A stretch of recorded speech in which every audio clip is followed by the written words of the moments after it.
Rentals Club members. Thank you for joining us for this session. I'm now with Dave Whelan. He's a CEO, founder of Urban Rest Apartments. His company is present in 5 cities across Australia. So we'll be talking about how demand is right now in Australia for him. But I would really go and deep dive with him into a topic that I know a lot of property managers have in mind right now, which is going after corporate travelers. As we will see, Dave has a very good experience in this field, and he can share actually the gaps in terms of expectations between, let's say, leisure guests and corporate travelers. You will see how being able to control the quality, the expectations of the corporate travelers is very important, and that's not always easy to do. And when I'm thinking about control of quality, obviously the topic of cleaning in COVID times, it's very important. So lots of topics. Let's get started now. Dave, first, welcome, and how are you? Thanks, Steve. I'm great. It's been a bumpy couple of months, but we're getting through it. Things seem to be starting to recover, and certainly locally and to a kind of wider degree globally. But yeah, it's been a lot of interesting learnings, I think, over the last couple of months. So can you take us to what Urban Rest Apartment does normally in normal times? Yeah, so I mean, in the good times and prior to this, we're effectively a corporate accommodation provider. Is where we put ourselves. We focus more on mid to long term stays, so we don't really compete in the short term transient corporate market. Although we do have some buildings that we run entirely as service accommodation, but the main thing that we do is focus on what we would consider medium to long term. So that's anything generally north of about 7 to 10 nights, where companies are looking for, full facilities such as kitchens, internal laundry, so their employees can settle in. So our typical client would be, management consultants and project engineers, that kind of thing, who are in somewhere for generally a couple of weeks to a couple of months.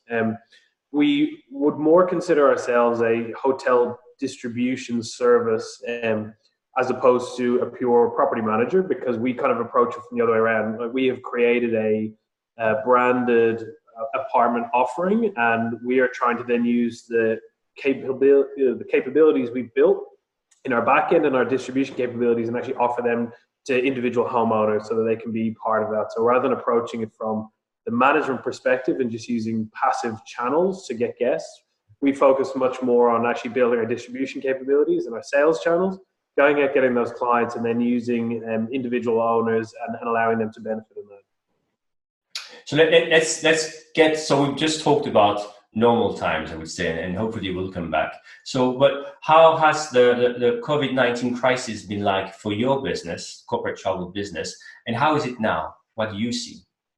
Yeah, look, I mean, we've had to make kind of quite a lot of adjustments, to be honest, to deal with the current market. I think one of the first things to drop off was international travel. So that was a pretty big section of our book, was for international clients who we had coming in from overseas and working here for a number of months.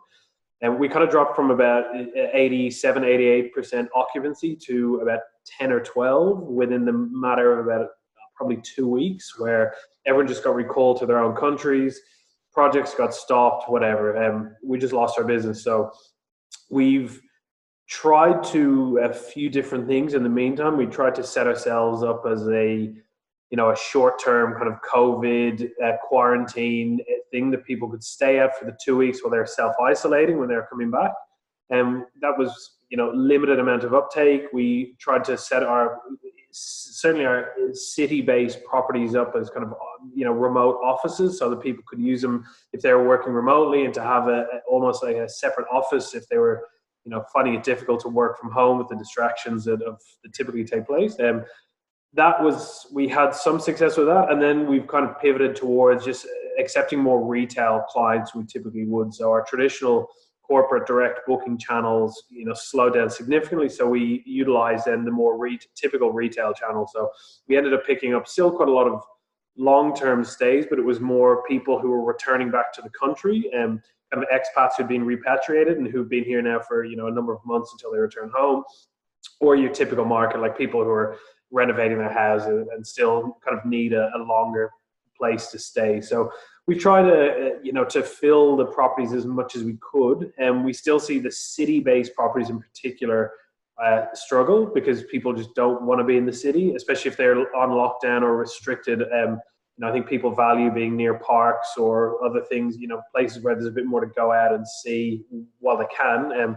And so we've definitely started to see a recovery in those kind of fringe suburbs and more holiday typically focused markets, whereas the city ones are still a bit slow. So yeah, it was a very sharp drop off. I mean, it was a real cliff, and then it's been a slow and gradual recovery. And now with restrictions starting to ease, we're starting to see a bit of kind of green shoots coming back into the market. And if you look at your 5 different, I would say, biggest markets, what differences you see there? Yeah, so I mean, we have locations in Sydney, Melbourne, Brisbane, Adelaide, and Canberra. At the start, well, I mean, Canberra has held up extremely well throughout the whole thing. It's been pretty consistent demand, and pricing was impacted a bit, but overall demand has pretty much held firm. And I think that's because it's where the local government sits. So obviously, there's been a lot of parliament sessions trying to work through all the regulations and legislations that's being put in place as a result of COVID. So that's held up reasonably well. Brisbane and Adelaide have been pretty hard hit because they're more traditionally tourist-focused markets, with more reliance on international guests. So it's really freed up a lot of stock in those cities as well. I mean, as opposed to the hotel market, that there's a lot of inventory now that's available. So those have been the hardest hit. Sydney and Melbourne, they're kind of consistent demand areas usually.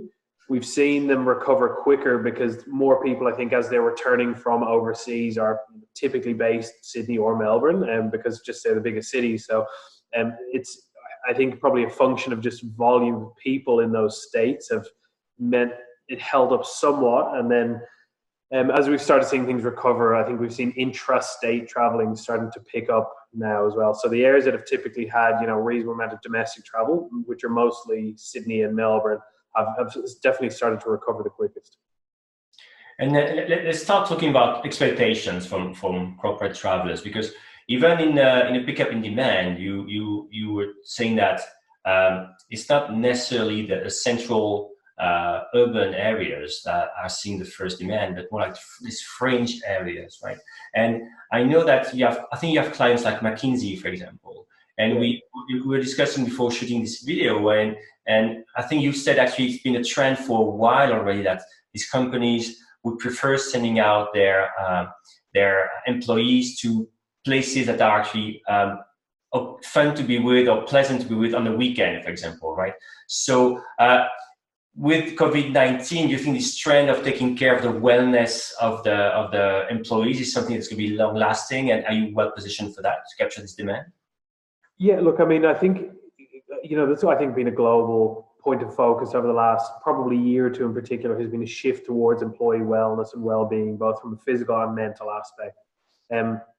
That's something we've always focused on, has been providing spaces for corporate travelers who are traveling long-term to actually allow them to, be as physically and mentally healthy as possible. And that was the whole reasoning behind. I mean, I used to travel quite a lot for work myself, and you really get sick of that, staying in cramped hotel rooms for long periods of time. So it was really creating a product that could cater to that market and allow people to actually cook for themselves at home and have full facilities. So I think that we've seen that as a trend in general across the market. Certainly some of our larger clients over the last kind of 6 to 12 months have been requesting more and more options that were not where they usually would have booked, which would be city-based, as within a 5-minute walk of their office, or close to client site. Whereas if people are now traveling for a number of months at a time, they're very focused on making sure they can both settle in and relax in the neighborhood, but also have things to do on the weekends, or be close to beaches and parks. So we had seen suburbs that would typically have been more relevant either for holiday makers because they are kind of beachside suburbs, or on the fringes of the city, which would be more probably more people from the younger kind of tech type companies who are looking for a bit more of a kind of funky area to live in.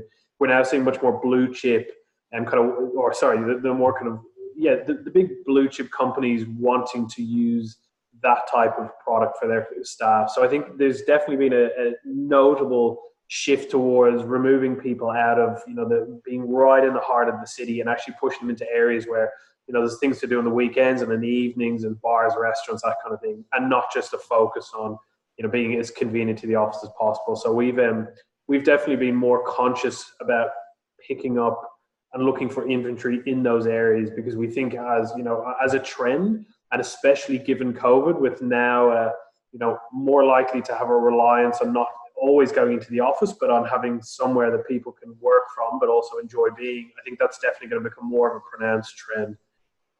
And I mean, in that case, the urban rest apartments is answering this like need. But if you look at the Maslow scale of needs in a way, right? Wellness is now here, but in the basis, something that I think as well that corporate travelers are expecting is predictability and just safety, right? And again, in this COVID-19 time, safety means also cleanliness. So how is urban rest apartment providing this predictability and this safety and making sure that things are under control and with the right standards? How do you do that? Yeah, look, I mean, this is something I probably need to step back a little bit to explain. So part of what has allowed us to actually make inroads into the corporate market and capture some of those clients has been moving away from how traditional short-term managers offer, which is just picking up as many individual properties as they can and then just, making the actual management of them as efficient as possible. We made a pretty conscious decision early on to try and create a labeled and standardized product so that when we would go to corporate clients, they would know exactly what they were getting, regardless of which of our properties they were staying in. So we implemented very strict brand standards, even if we're bringing on third-party inventory, which is what we consider when we manage individually owned properties. So it has to meet about 250 different criteria for us to actually take it onto our books. And we then kind of offer, standard furnishings, all that across it. So when we do site tours, for example, with a new potential client, we can go and we can show them a standard. We say, this is what you're going to get no matter where you stay. So, coffee machines is standard. It'll have air conditioning. It'll have large flat screen TVs, Netflix connected. The kind of things that, high-speed internet is obviously a big one. And it's the consistency that we've found is what has been able to set us apart and actually win those clients. A big part of that aspect is the cleanliness and the standards of that. So, I mean, we've gotten feedback anecdotally from travel bookers within corporates that they wouldn't use, the kind of traditional shorter-term channels like Airbnb or Booking.com because they found, all it takes is one person to have a bad experience and turn up and a property hasn't been cleaned well or it hasn't been cleaned at all. And that's it. They'll never go back. So we actually ended up buying a cleaning company to do our housekeeping because we probably went through 4 or 5 different companies. We just couldn't find contractors that we could find consistent enough standards, especially at large volumes. You might find 1 or 2 smaller ones, but as soon as you start giving them, a couple of 100 jobs a week, they would either bring in subcontractors themselves or you'd need multiple providers. And we just found that we couldn't get consistent enough quality. So we ended up bringing it in-house. We bought a company and that's really been able to allow us to train them up from scratch. And especially I think with COVID, one of the big items that people have been asking is, what are you doing? How have you upped your, your cleanliness and how are you actually dealing with these? So, we've trained our cleaners now to focus on high touch points like, remote controls for the TVs, light switches, door handles. We're now putting in antibacterial wipes and hand sanitizers for clients to use when they arrive. So if they want, they can wipe things down further. And we now, our cushion covers, we now just change them every time in between guests. So we've, the cleaning housekeepers go in, take off the cushion covers. We take them away and get them laundered along with the other linen. And then they put a new one. So those are the kind of things that I think have allowed our clients to continue booking with us with comfort, knowing that they're sending their staff somewhere where they will be physically safe. I think that's the big thing that people who are looking for that corporate clients, historically, it's always been important. It's going to be even more important going forward, is to be able to tick off that box of what are you doing to make sure our staff are safe when they're staying with you. And I think that's where, we've invested a lot into that internal infrastructure. And And finding either, if it's a third-party contractor, you need to be really confident in their ability to deliver, because it's one bad experience and you can lose a client very easily. That's very interesting. And we had also during this conference, there's also videos with John Stoneham, for example, of Elite Havens, or Jack Eden from Eden Villas in Sri Lanka, and of course they offer luxury villas. And but what they're really putting forward, that the control they have on the quality of cleaning, is that most of these villas have staff attached to it, so it's very predictable for them, because they know it's the same people taking care of the villas, so they know what to do. The management know who these cleaners are, so it's very stable, predictable, and easy to train, right? Rather than people who don't control, who come and go. So it's very interesting how, again, this topic of cleaning that was seen a bit like, yeah, of course it's going to be clean. It's actually, we've all, if you've been in property management, we've always known it's not a guaranteed at all, right? And now it's actually becoming a competitive advantage, right? Is this how you see as well? This can sort of becoming a competitive advantage. And an additional question to that is the cleaning fee. I mean, we had also this debate about the sessions, whether at least for the next few months, some people would be okay with paying a higher cleaning fee, because it does reflect the extra measures being taken. But so what do you think of that? So what's the competitive advantage of cleaning, and how about cleaning fees in the coming months? Yeah, look, I mean, we don't add. I mean, so we actually include cleaning in our offering. So we provide weekly cleaning as standard, because we've been able to. I mean, look, we were using so many cleaning contractors that part of the argument was, okay, well, why are we paying a margin to something that we're using enough volume that we can justify having it in-house, as well as obviously that control. So our cleaning business, we actually run as a standalone cleaning business to external clients. So other short-term property managers use our cleaners. And we generate enough revenue from that to actually cover off our own internal costs, which means we can offer a more cost-effective service to our corporate clients by offering them weekly cleaning included. So I mean, we try and operate as close to hotel standards as possible, and that is one of the things. Obviously, with a hotel, you can get daily, weekly housekeeping. If people are there for longer, they don't necessarily expect that level of service, but there is still an expectation that at least once a week it will be clean, which means going in, changing linen, towels, all that kind of stuff. So, definitely, I think it's helped us from a pricing perspective, because we effectively get that as a free internal service. And also, it's obviously, as we talked about, it offers complete control over the cleaning. I mean, you have the same staff going, we'll schedule in a building where we've got 10 or 15 properties. We'll schedule the same housekeepers to go through that entire block in a day, which means, they know intimately how they should be done. They can do it very efficiently because they're all consolidated in the same site. So there's a lot of advantages of controlling it. But I think for us, the big one is definitely just being able to train the staff ourselves and not sending them on site until they've undergone a thorough training session, as opposed to using a third-party contractor who we have no control over how well they train them. And especially, I think the housekeeping industry is a very high turnover industry. You get a lot of transient workers or students who are doing that kind of job. So it's very easy to be happy one day, and then 2 weeks later, there's someone else who's coming and doing the job. And if you don't actually know that person, you could be getting someone, as opposed to someone with years experience, you could be getting someone who's their first day on the job. And that was just a risk that when you've got high paying clients, you just can't take. And last question for me has been so interesting. You talked earlier about the channels, like not going on booking.com or not on Airbnb because you wanted the right kind of guests, or just being the right fit with your supply.